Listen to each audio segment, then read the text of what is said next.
Grčija, zibelka demokracije, ki se danes žal predstavlja v popolnoma drugačni luči.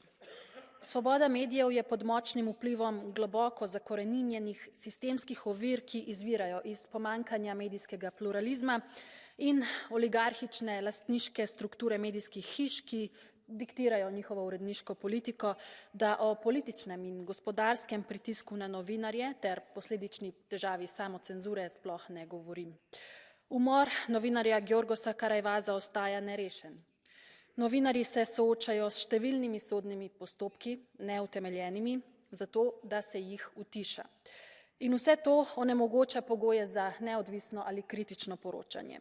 In medtem ko na evropski ravni z aktom o svobodi medijev postavljamo standarde za reševanje tudi teh razmer v Grčiji, grška vlada predlaga zakon, ki bi povišal zaporne kazni za novinarje. Zato ne smemo biti tiho. Spremljati moramo vpeljavo evropske zakonodaje z področja medijev v Grčiji in moramo se boriti za to, da ta zibelka demokracije ne postane tudi njeno pokopališče.